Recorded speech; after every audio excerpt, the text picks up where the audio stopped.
Hey chemistry students, this is Mr. Rosenthus again. I'm on page 112 of your book and I'm talking about changes in the nucleus.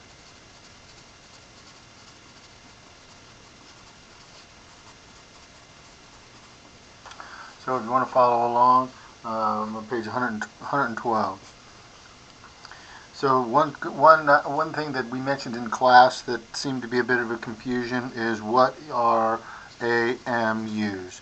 These AMUs are the atomic mass unit.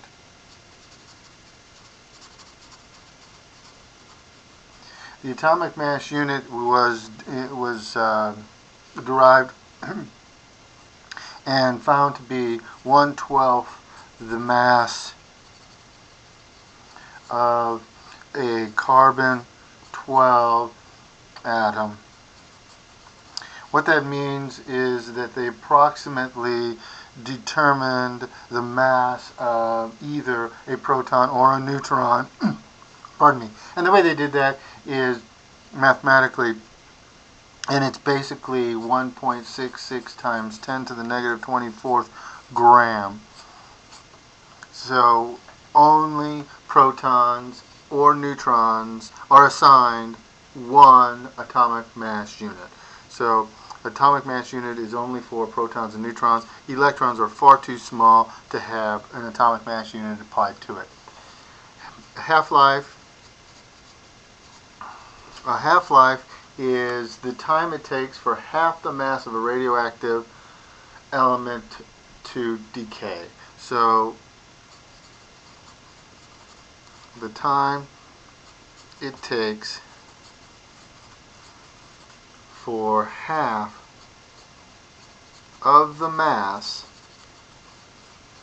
of a radioactive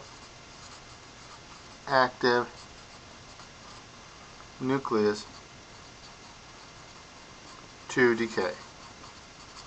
Right? So these nuclei decay at very, very regular rates, and the time it takes for half of it to decay is a half-life.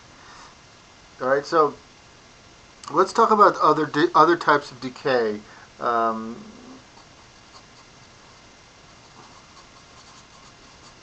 Types of nuclear decay. So we have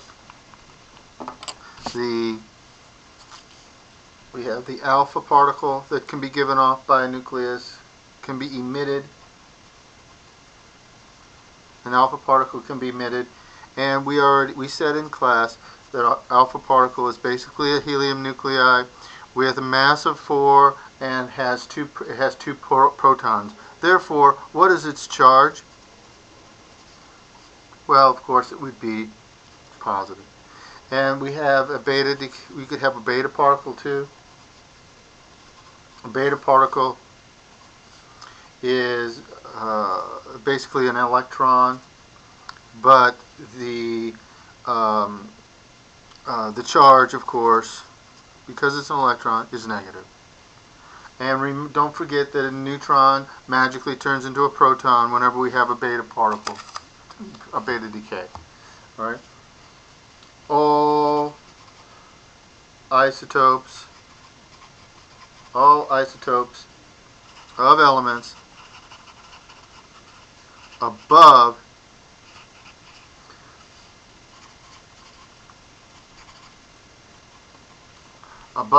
atomic number 83 undergo decay.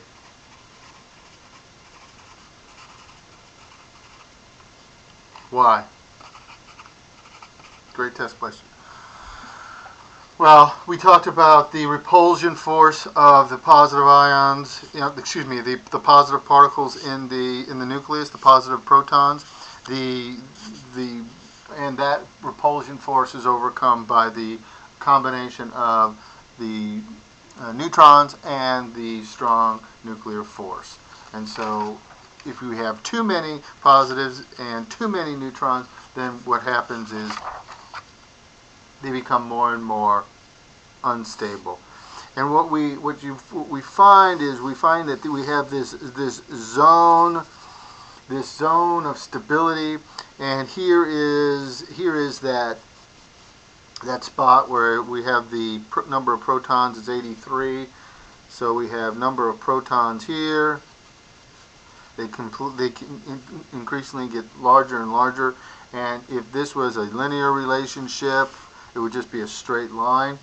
And so here, this would basically mean that there's a ratio of 1 to 1 of protons to neutrons.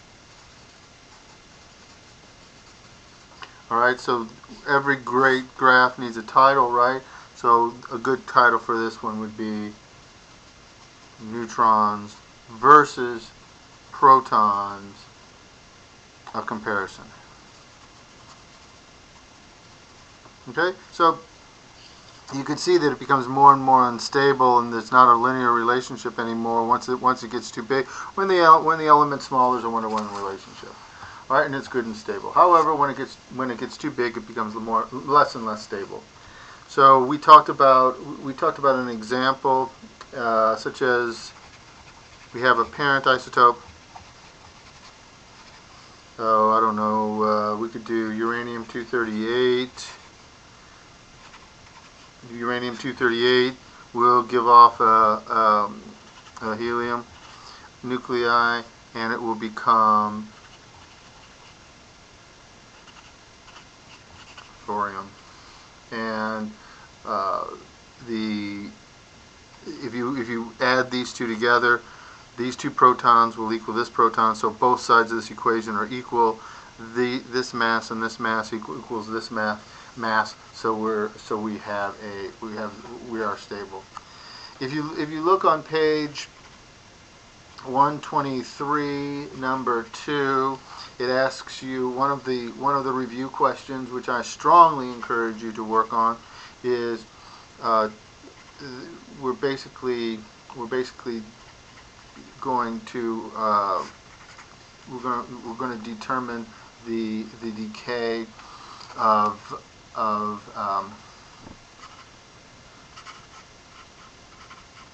astatine, and that's going to decay to because it gives up two. It goes through an alpha decay, so it gives up 2 protons. So we're no longer going to be 85; we're going to be 83. And so you just basically look up on the periodic table what's 83 on your periodic table. 83 on the periodic table is going to be bismuth. And once you find that it's bismuth, you just write the symbol for bismuth and do the math to figure out what's the new mass, and the new mass, this side of the equation has to equal this side, so it has to have a mass of 119, because 119 plus 4 is 113. All right, so there's one other thing that I want to talk about. Radioactive decay is very regular. It's a very regular event. So we could predict what's going to happen with the decay, and we do that using half-life. And if you look on page 118, see page 118, there's an example on page 118 that basically goes like this. An artifact has 1/4 as much C14 as it did when it was made.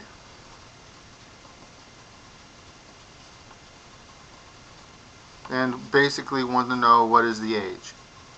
Okay? Well, you have to know that the half-life of C14 is 5,730 years. That's got to be given to you. All right, you wouldn't be expected to have that memorized. But if you could picture this artifact over time, this is time down here. We're going through time, and this is time-lapse photography. We have 100% at time 0. So here's time 0, and then after one half-life, we only have half as much as we did in the beginning. So that's one half-life. And then it goes through another half-life. When it goes through another half-life, we lose half of it. So consequently, we just have 1/4. And so how many half-lives did we go through? Well, that's one half-life, and then this is another half-life. So we went through two half-lives in order to get to 1/4. And the one half-life is 5,730 years. So two half-lives at 5,730 years per half-life is 11,460 years. It's just 5,730 times 2 because we went through 5,730 years twice. So that's how you work half-life problem.